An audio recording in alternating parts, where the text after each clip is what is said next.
हाँ, तो बताओ अभी तक हमने क्या क्या एक्सप्लेन किया ऑर्गेनिक केमिस्ट्री में। कि कार्बन के वैलेंसी 4 होती है, हम्म। और जब वो किसी कार्बन के साथ बॉन्ड करता है, अगर ये ऐसा बॉन्ड हुआ तो उसे सिंगल बॉन्ड कहेंगे। अगर ऐसे दो दो शेयर हुए हैं तो उसे डबल क्या बॉन्ड दो दो कहेंगे। शेयर हुए हैं? दो दो वैलेंस इलेक्ट्रॉन्स होंगे तो उसे डबल बॉन्ड कहेंगे, हम्म। और जब 3 वैलेंस इलेक्ट्रॉन शेयर होंगे तो उसे ट्रिपल बॉन्ड कहेंगे। ठीक है, फिर आगे देखते हैं आगे क्या दिया हुआ है। कैटिनेशन हो गया, double bond, single bond, triple bond हो गया, forms isomers. Organic compound same molecular formula but different structural formula. तो आइसोमर्स क्या होते हैं? अगर मान लो कि कोई दो कंपाउंड्स हैं, ऑर्गेनिक कंपाउंड है, उनका फॉर्मूला सेम है लेकिन उनका स्ट्रक्चर अलग बन रहा है। एक अगर मान लो स्ट्रेट चेन्स बना रहा है और एक ब्रांच चेन बना रहा है, लेकिन दोनों का फॉर्मूला सेम है, तो उनको हम लोग आइसोमर्स कहते हैं।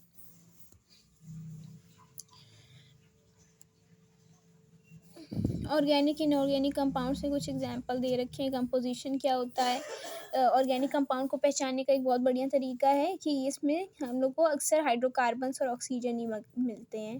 जैसे कि इसमें क्या दिया हुआ है कि ऑर्गेनिक कंपाउंड का कंपोजिशन होता है CHONSPCl Br मिलेगा, और हर में तुमको कार्बन या हाइड्रोजन, ऑक्सीजन ये सब तो मिलेंगे ही। ठीक है, फिर नेचर ऑफ कंपाउंड क्या होता है? इसमें ऑर्गेनिक कंपाउंड जो होते हैं वो कोवेलेंट होते हैं। ठीक है, शेयरिंग से बनते हैं, ऐसा भी हमने बताया।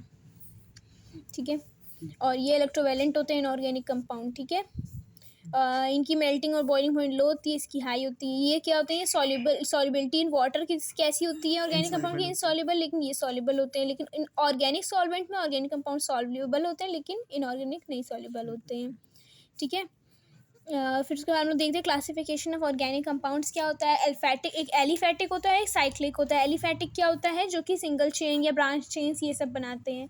फिर साइक्लिक क्या होता है? जो इस तरीके के क्लोज चेन्स बनाते हैं, उनको हम लोग कहते हैं। ठीक है, तो ये इनके दो डिविजन्स हैं, एलिफैटिक और साइक्लिक। ठीक है, तो एलिफैटिक में हम लोग देख लेते हैं, उसमें जो हाइड्रोकार्बन्स आते हैं जिसमें C और H ही होता है अक्सर।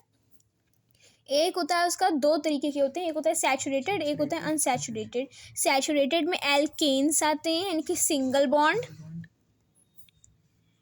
अनसैचुरेटेड में दो आते हैं, एल्कीन्स और एल्काइन, यानी कि एल्कीन्स यानी कि डबल बॉन्ड और एल्काइंस यानी कि ट्रिपल बॉन्ड। ठीक है, फिर साइक्लिक में हम लोग देखते हैं होमोसाइक्लिक आता है और हेट्रोसाइक्लिक आता है। होमोसाइक्लिक जो होता है एरोमेटिक कंपाउंड, ये जो साइक्लिक होते हैं इनको हम लोग एरोमेटिक कहते हैं। इसका ये एग्जांपल दिया हुआ है, ये बेंजीन।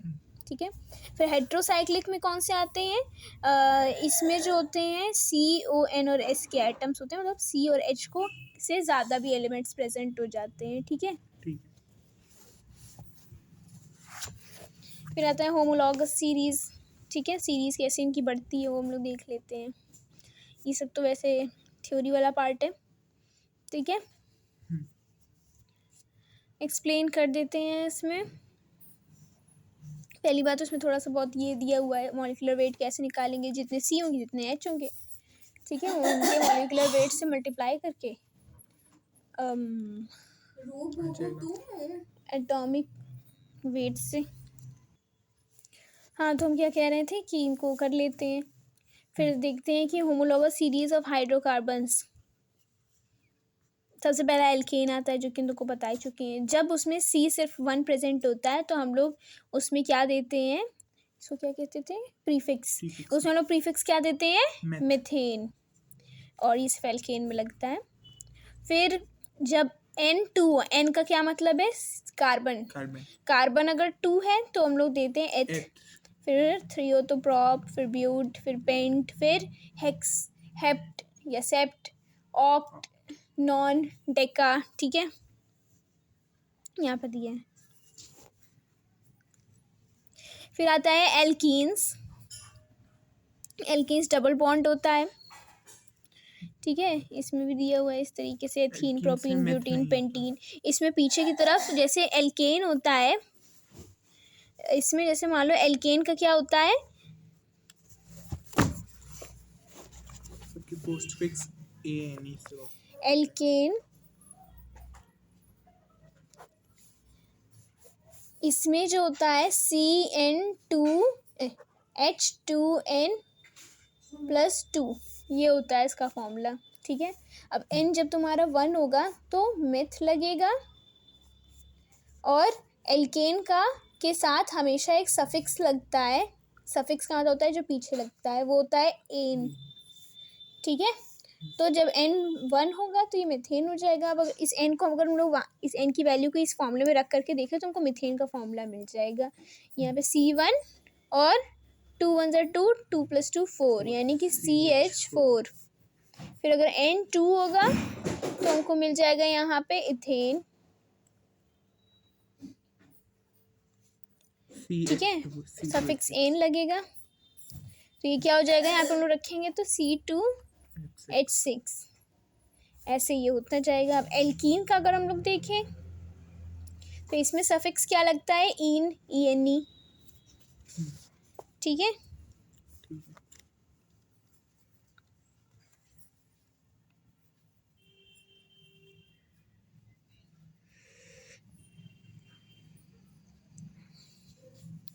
ठीक है, इसमें ये होता है इन। फिर इसका फॉर्मूला क्या होता है, CnH2n, ठीक है। n अगर हम 1 रख दें तो ये हो जाता है,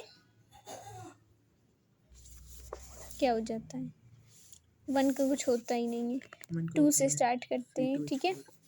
एथीन, इसका फॉर्मूला कितना हो जाएगा, C2H4।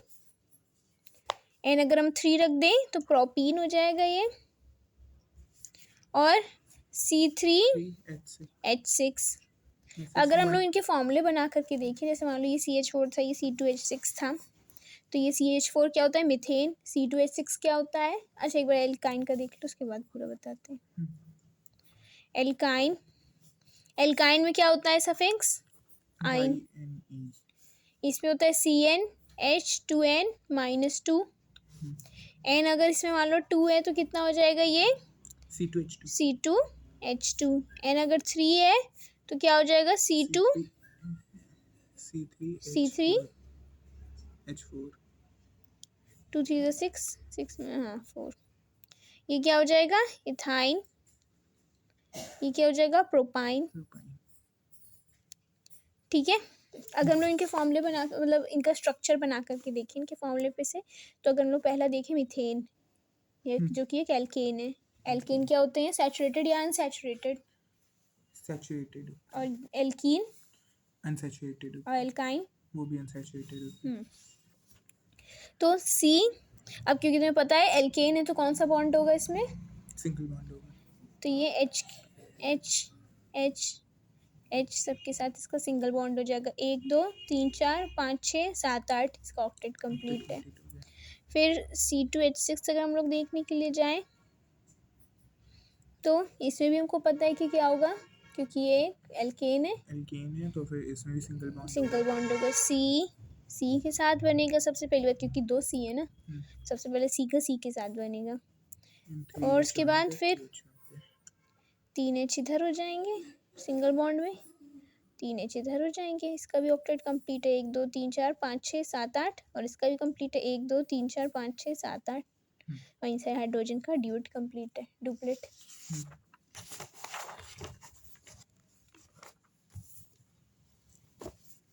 तुमने कहाँ तक रीड किया है, हाइड्रोकार्बन तक,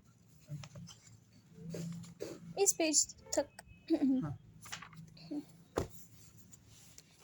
फिर इनके स्ट्रक्चर के बारे में बताया है।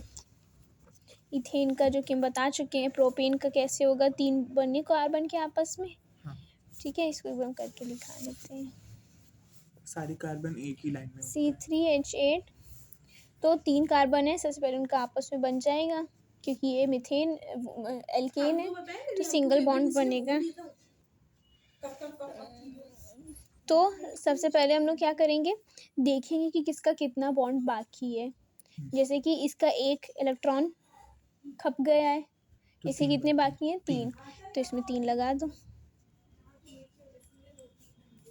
ऐसे ही इसमें भी 3 लग जाएंगे, बीच वाले में 2 लग जाएंगे, फिर बीच वाले में 2 लग जाएंगे, ठीक है। तो ये बन गया। ऐसे ही बाकी भी हैं। इस वाले में देखें अगर हम लोग प्रोपीन या फिर पहले एथीन देखोगे, एथीन। एथीन देखोगे।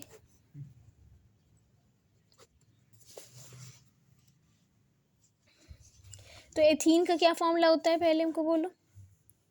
C2H4।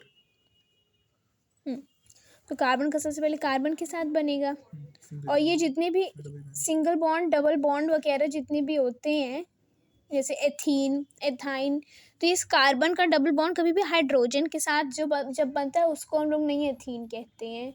जब भी एक कार्बन का किसी दूसरे कार्बन के साथ सिंगल बॉन्ड हो, डबल बॉन्ड हो या ट्रिपल बॉन्ड हो, तो उस हिसाब से हम लोग उसको एल्केन, एल्कीन या एल्काइन में बांटते हैं। ठीक है, उसका हाइड्रोजन से कैसा बॉन्ड है, ऑक्सीजन से कैसा बॉन्ड है, ये इससे नहीं नाम पड़ता है इसका। ठीक है, ठीक है। इसका दूसरे कार्बन के हिसाब से इसका कैसा रिलेशन है उससे पड़ता है।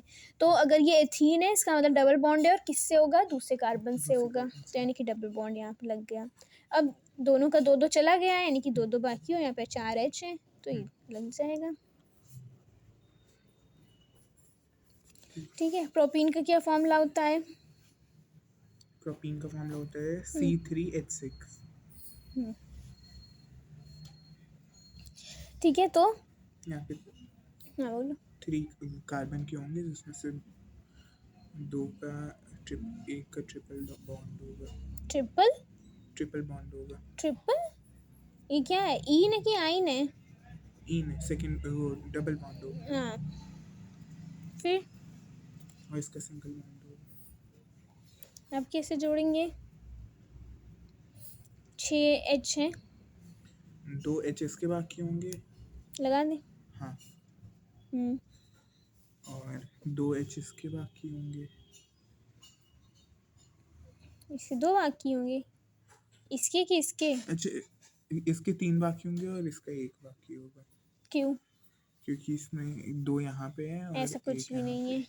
इसका इसके साथ भी डबल बॉन्ड बनेगा, यहाँ पे H लग जाएगा और एक H यहाँ पे लग जाएगा। अच्छा, ठीक है, तो इस तरीके से तुम्हारा क्या हो गया, प्रोपीन। हम्म,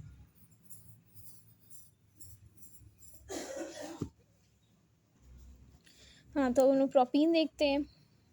प्रोपीन में क्या हो जाएगा, ये क्या स्पेलिंग है, हाँ देखो। फिर 3 इसमें C होंगे, एक मान लो हमने डबल बॉन्ड लगा दिया, तो इसके कितने बाकी हैं अब H। अब इसके H दो दो बाकी हैं, 2 लगा दिए हमने। हम्म, ठीक है, इसका इसके साथ ये बना देते हैं। अब हम लोग के पास मान लो C3H6 था ना, 2 खत्म हो गए, 4 बाकी हैं। हम्म।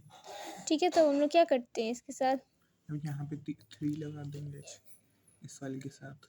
हाँ इसके साथ हम लोग 3 लगा सकते हैं, 1 2 3, इसका 1 बाकी है, इधर 1 H लग जाएगा, इधर 3 H लग जाएंगे। ठीक है, तो ये हमारा फाइनल स्ट्रक्चर बन जाएगा। क्या, कंडेंस्ड वाला।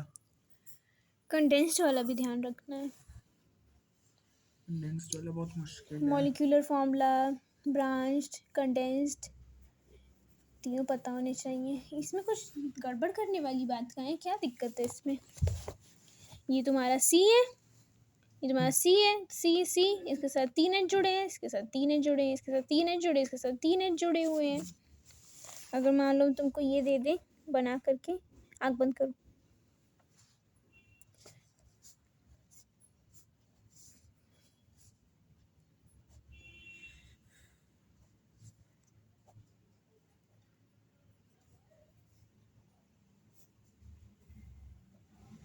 ऐसे में याद किया है, तुम बता सकते हैं किसका होगा।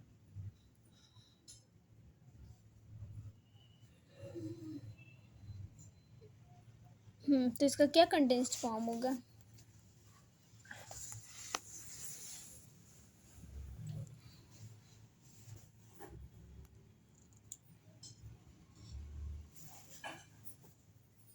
हर एक C को सबसे पहले लिखते जाओ। कंडेंस्ड वाले में भी C की एक सीधी चेन होती है, फिर उसके बाद उसके साथ हर एक C के साथ जितने H जुड़े हैं वैसे लिखते जाओ। इसमें बिना 4 बना के। कार्बन है, तो पहली बात इसका नाम क्या होगा। हाँ, अभी तुमको नेमिंग करने को नहीं बोल रहा है, सिर्फ तुमको इसका कंडेंस्ड फॉर्म लिखने को बोल रहे हैं। अभी हमने नेमिंग पढ़ा ही नहीं है। उसका कंडेंस चेन लिखने को कह रहे हैं।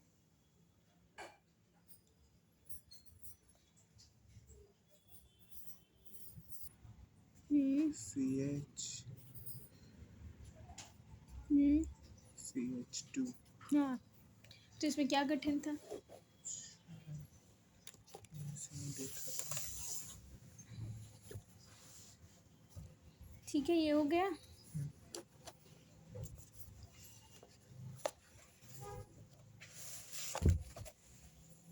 नहीं एक्चुअली बाद में आएगा ना कि बुटेन 1 बुटेन 2। हाँ, तो आएगा ही। फिर इसमें बताया गया है बाद में वैसे हाँ, जो एल्काइन होते हैं और जो एल्कलीन होते हैं उनके कुछ और नाम भी होते हैं। जैसे एथीन को ट्रिवियल नेम में क्या कहा जाता है? एथिलीन भी कहा जाता है। प्रोपीन को प्रोपिलीन भी कहा जाता है। इसको ब्यूटालीन भी कहा जाता है। एल्काइन में एथाइन को एसिटिलीन, प्रोपाइन को मेथाइल एसिटिलाइन और ब्यूटाइन को एथिल एसिटिलीन। ठीक है। ठीक है। अब हम लोग देखते हैं alkyl group, alkyl group. Alkyl group क्या ट्रिवियल होता है? नाम भी याद करना है। हाँ, तो एल्काइल ग्रुप क्या होते हैं?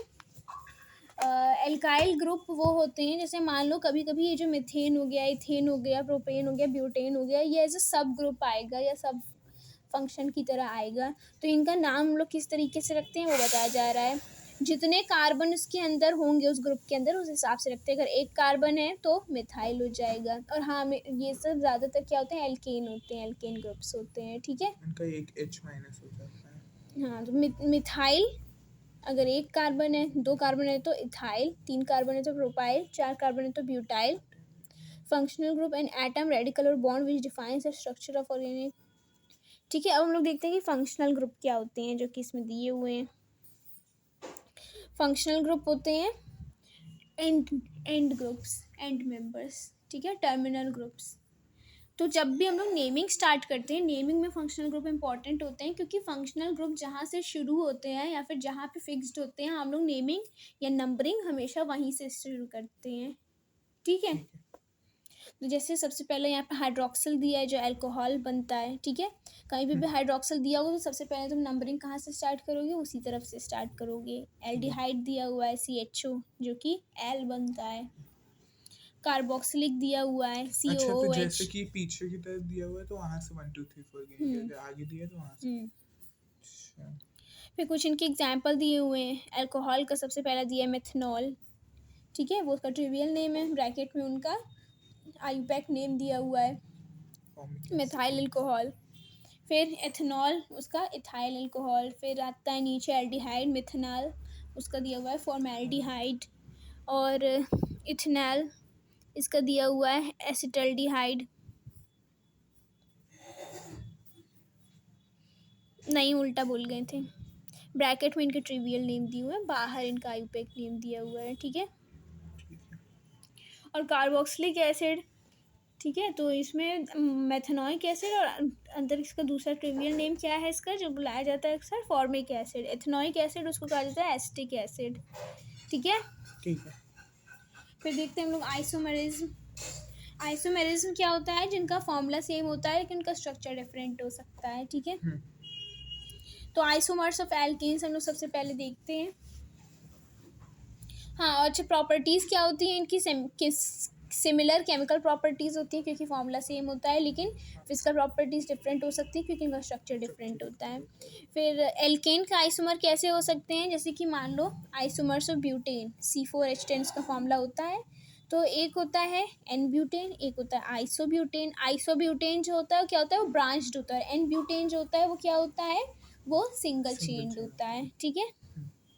फिर आइसोमर्स ऑफ पेंटेन, एक सिंगल चेन पेंटेन होता है, एक ब्रांच पेंटेन होता है आइसोपेंटेन, एक नियो पेंटेन होता है जो चारों तरफ से ब्रांच्ड होता है। ठीक है।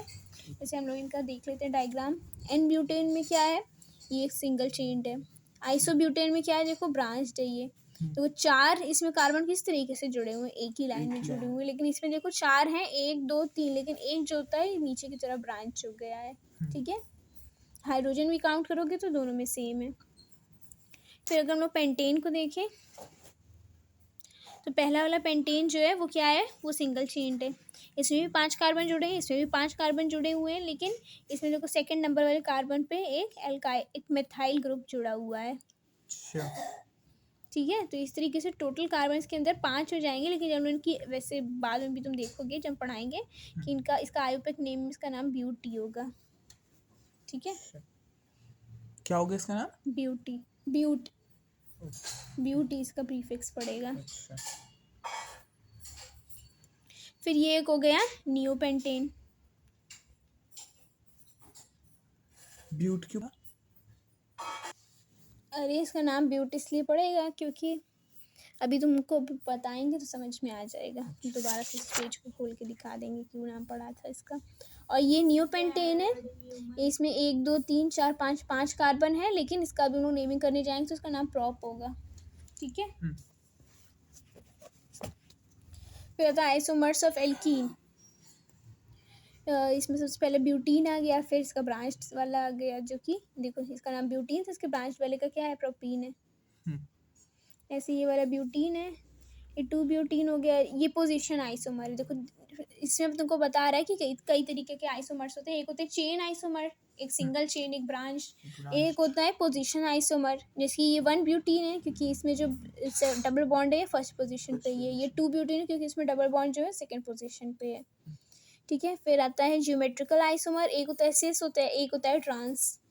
ठीक है, तो सिस वाले में क्या होता है कि दोनों एल्काइल ग्रुप जो होते हैं, चाहे वो मिथाइल हो, चाहे वो एथाइल हो, चाहे वो प्रोपाइल, चाहे वो ब्यूटाइल हो, वो दोनों एक ही तरफ जुड़े होंगे। अगर वो दोनों अलग की तरफ जुड़े हुए हैं ऑपोजिट साइड पे, तो क्या हो जाता है, ट्रांस। ठीक है, ठीक है, ये भी तुम्हारे में नहीं आएगा, ये नहीं आएगा, ये 11th-12th की चीज़ है। फिर आता है आइसोमर ऑफ एल्कीन, इसमें भी देखो पोजीशन आइसोमर्स दिए हुए हैं। ठीक है, ये आगे 1 और 2 क्यों लिखा हुआ है? अभी वो भी बताएंगे। अब यहाँ से नॉमेनक्लेचर तुम्हारा मेनली स्टार्ट होता है। ठीक है, तो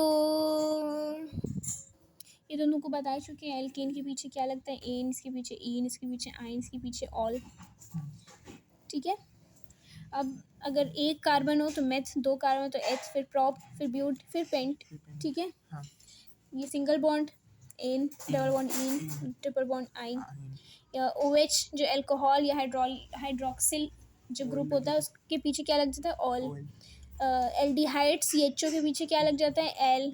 और COOH के पीछे जो कि कार्बोक्सिल है, ओइक एसिड लग जाता है। फिर जो भी हैलाइड्स होते हैं, हैलाइड कह रहे हैं, हैलोजेंस होते हैं, उसके पीछे क्या लग जाता है, क्लोरो, ब्रोमो, फ्लोरो। ठीक है, फिर आता है प्रीफिक्स, ये सब तो सफिक्स थे।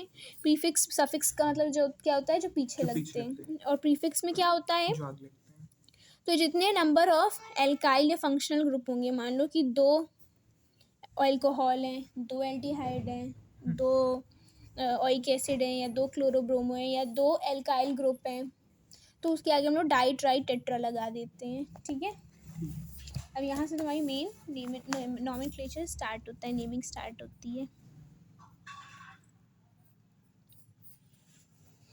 तो सबसे पहला आता है तुम्हारा, सबसे पहला चेन होता है नॉमेनक्लेचर के लिए कि जो सबसे लॉन्गेस्ट चेन होती है, हमेशा तुमको वो स्टार्ट करनी होगी। ठीक है, तो इसके मेरे कहने का क्या मतलब है यहाँ पे, मेरे कहने का मतलब है यहाँ पे कि जैसे मान लो अगर लॉन्गेस्ट चेन गिनने के लिए जाएं तो तुमको हमेशा ये नहीं ध्यान रखना कि वो सीधी होनी चाहिए, तो मैं ऐसे